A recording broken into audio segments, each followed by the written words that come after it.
Yeah. So we're gonna call Veronica, and then we hopefully have a good conversation with her because she's up in there doing stones.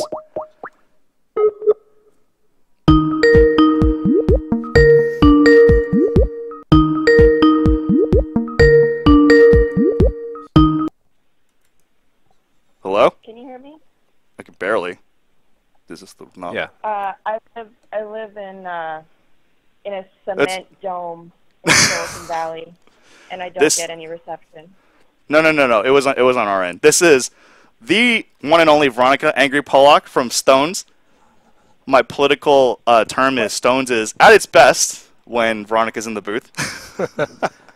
What's up, Veronica? This Oh, is you're Brian, just saying that. live Oh, at the bike. not my No, thing. I actually mean it, but I'm just dying. oh yeah, Yeah. you mentioned you were sick. Thanks for joining Oh, us. Also with me is Brian Arakaki, the director of Live at the Bike. I believe you guys have met. yes. Yeah, you need to come back. I Yeah. remember the last time you and Poker Mama played. It was pretty out of line, for sure.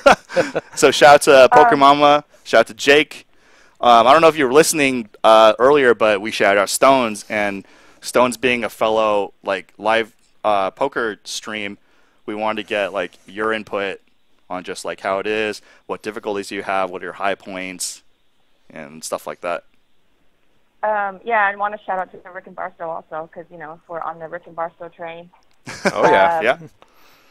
Actually, the last time I played Live at the Bike, I donated a lot of money to the You were on Weez. dog stroller people of the greater Los Angeles area. You're welcome. Yeah. Shout out to dogs dog are strollers. Traveling in style. Yeah. What can I say about Stones? I feel like Stones is in a bubble on its own compared to any other poker room I've been to. It's kind of like a party and with a community. Everyone knows each other. It's like Cheers, and Where everyone knows your name. it's hard to find that elsewhere. Yep. As far as the highs and lows, I think like just when we started was just the absolute low because we had you guys running and everyone had that expectation of Live at the Bike, and I don't even think Stones is comparable to Live at the Bike. I think it's a completely different show. And Yeah, they're anyone who totally watches different. both, yeah, anyone who watches both would agree that Stones is more focused on entertainment and just having a party. Sure. And I would Veronica say and Live at Friends. the Bike is more focused on like a technical commentary, giving the audience something to think about, learn. Not saying that Stones doesn't do that. They do bring in some professional poker players that have that ability. But for the most part, our commentary is more like entertaining and following the action, but not nerding out. Right. No, I mean, yeah, you pretty much said it all, and you always have like funny quips for a bunch of stuff, and Veronica and Friends, and you guys have like Chris Moneymaker, the vloggers recently went to your guys. Oh, I almost said recently. I saw them like a couple months ago on there. So Yeah. go ahead. Yeah, Chris Moneymaker loves our room.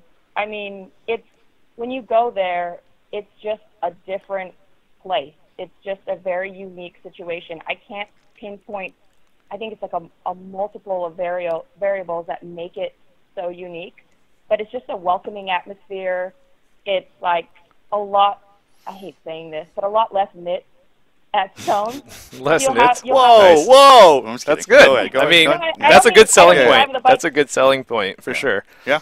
I'm just saying that compared to other casinos that I've played at, you just get more action at Stones. People just want to splash around their chips. Yeah, I've always heard that Stones is like a really like friendly place to play, and it's like a lot of action. That's like the two things I've always heard. So like, it doesn't surprise me you telling me this, for sure. So Yeah, you so played I on think that's- cam. Oh, go ahead. No, I just think that's our claim to fame at Stones. So, and it's just a community atmosphere. I And think you're like, one of them too. no amateur is going to walk into my job and be like, okay, let's do some analytics, right? But in poker, you can have all these amateurs walking into the poker room being like, let's play. And I feel like no one does that better than Stones. No one brings in amateur players and makes them feel comfortable. There's always a lot of women in the room, when I'm there. That's So good. It's, More women it's a nice is better. Yeah. So you're one of the handful of people, small percentage of people on the planet who have played on camera. and we know how hard it is. So do you have any words for the public about that? Because you know the chat is very mean to people who play on camera. Oh yeah, I mean the first year I was doing commentary, I was just like crying in the fetal position, sucking my thumb. You know. I would say that like I think that people are not picking up as much bad stuff as you think they are, and I think that I think they'll forget it and move on. I think the one thing to know is that everybody makes mistakes, and so if you're on a live stream and you feel like you made a mistake, probably everybody else did too. Yep. I don't know. I enjoy a good troll. I really respect a proper trolling. I think like the shitty trolls are like just weak and I just ignore them. But like, hey, if I'm going to be trolled properly, I'm good. Yeah. It's all a part of the poker community on Twitch and YouTube. So. Yeah, I say the same thing. I'm just like, if you're gonna diss me, just make it witty, man. Yeah. Don't do this like stupid stuff. Like, be oh, clever, you suck. for Yeah, sure. be clever. Then we will appreciate it. So what do people not understand about poker live streaming? What do you think? I don't Hello? know. That's a very big question. I think people don't understand what it takes to do a live stream. People don't understand how much is in play in the background. Like, you could be the best commentator in the world, but if the person that's tracking the action is off, you're not going to be able to get, the correct commentary out, and everyone's going to berate you. Oh, that's interesting. That's never happened to me before. No, I'm just kidding. Go I mean, it's going to happen. Yeah, it's going to happen. We know here that that's a very difficult thing to track sometimes. Sometimes, like, the person operating it doesn't have all the information. So you guys are pretty much at the mercy of what's being presented to you. So. Right, and like these guys at the back end, they all say sorry because they know that the commentator's the one that gets the flack, and we're just like, well, I mean, like, we know what actually happened. We try to like warn, the commentators right. of certain hands that are going to happen that may have had misclicks on the graphics. So to make it easier, for sure. Yeah. Do you have any comment? You've heard about the Negroni stuff about what's good for poker, et cetera, right? Yeah, I think everyone has their own take of what's good for poker. I think, like, again, it's not one thing. It's like, how do we bring more women to the game? I don't think it's just one thing that'll bring more women to the game. I don't think it's one thing that makes poker good. And I think that everything that people say that makes poker good is the best way to lose money. Most people say, like they want high VPIPs, they want action, people want drinks at the table. People, want it to be more of a social atmosphere. That's a good way to, lose a bunch of money. So I don't know what's good for poker. I think that it's simple. Just have a welcoming atmosphere. Just, players come to the table. Don't tell them that they're bad. Don't tell them they did something bad. Don't talk strategy. I mean, just like, it should just be a good place to go. Most people are recreational players. It should just be like an enjoyable evening when you do go. Especially if you're losing money, you don't need someone berating you. Right. Yeah, that's one of the totally agree. Clear things that you should not do is if somebody's losing and somebody's recreational, do not berate them. If anything, you need to be like pretty sympathetic, like what it's like to lose, and from that. I once saw a woman crying at the table because she lost her rent money. I was like, oh my god. That's tough. Yeah, I mean, I said this before too. We're lucky at the Bicycle Hotel Casino. The clientele is really good, so nobody's. Well, I wouldn't say nobody, but a vast majority, are not playing with their own. They have additional income and they just want to play cards. And once you kind of recognize and acknowledge that they just want to match cards, they don't care. They know like raising 4-7 off is not a good play, but they just want to go after people, bluff people, or bad beat people, whatever they want to do. And once I think professional players like acknowledge that and just want to shoot the shit with them, then it's a lot easier. You don't have to just be in a hoodie, have your earphones on, be on your iPad. Yeah, on my game, Veronica and Friends, I have like a no hoodie, no headphones, no sunglasses policy. I have like a soft rule that you have to drink. Obviously, you don't have to, but like, everyone that comes to the game knows that they're going to be served some alcohol. Not everyone drinks all the time, and we make sure everyone goes home safe. I don't want to get berated. But I also invite the few pros that do come, we have Four Bed Jesus. I bring Ben Jackson. He's going to be doing commentary with me Cool. on my next show. He's a pro in the Bay. Every time they come, they're aware that there are people going to be splashing around and drinking, and like not to get upset if they get crushed with, you know, a 4-7 off suit or something like that. Like you have to. I bring in particular players. So. Yeah. So we know you have a lot of guy fans. Do you have any advice for them to, you know, how to get your number or what they should or should not be doing? No? What a question. No. What a great question. Are you just like hands off or like what? No? No, I'm dating someone. So Oh, okay. All right. Guy fans. She's done. Sorry, She's done. guys. Until next Sorry, update. guys. Until next update. Until next update. Yeah. Yeah. That was an interesting question. I want you to ask Wayne's an the interesting next guy, caller so.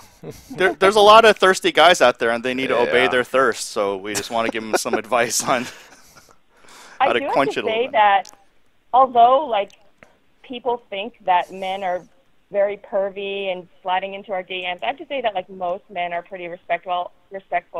I've had a few dick pics sent to me, but they're like but over the years, I would say that people are very respectful, and when I say, you know, I'm not interested, they don't keep pestering me. So. We're playing cards. I mean, you know, it's we're not like throwing knives at each other, shooting people. I think it's, you know, playing cards should be pretty civil.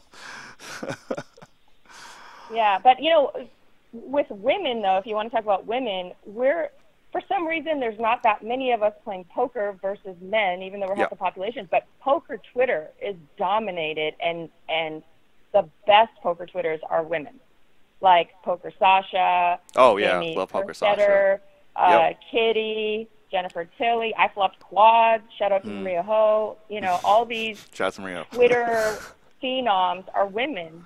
Yeah. Poker phenoms. So that's a good thing. I think they're bringing more Veronica, Angry Polak, she's pretty good.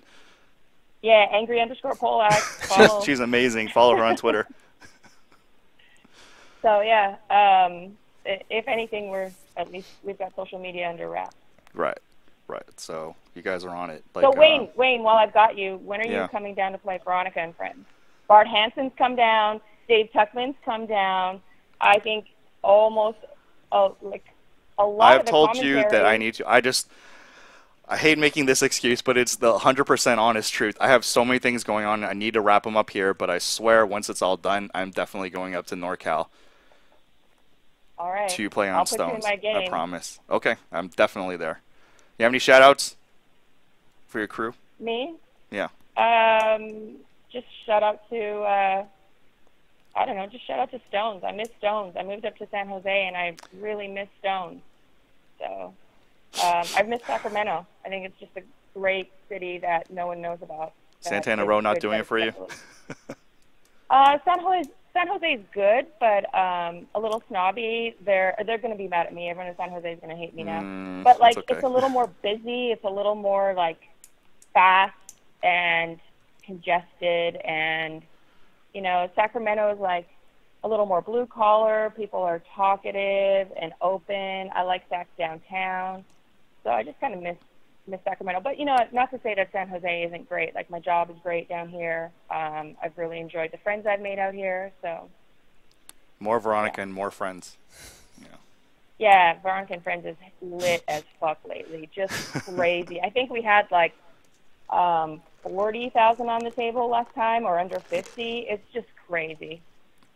Wow, what was the stakes on that game? 1-3? It's a 1-3 with a stack match, and you can straddle up to half your stack at Stone. So the biggest straddle I've had in my game was $750. He straddled half of his stack, and he won with 2 other people going all in. It was amazing. Okay, all right. Shout out to Stones. You know, if you're up in Guys North got action. That's good. Yeah, it seems like a really fun and friendly, you know, table yeah. dynamic. Especially like, you know, it's not serious. Everyone's having a good time and very inviting. So that definitely it sounds awesome. Yeah, come on down. I've got a seat for you. We once my stuff's done here, we'll come on down. Wayne's had stuff going on for like ever since I known him. Yeah.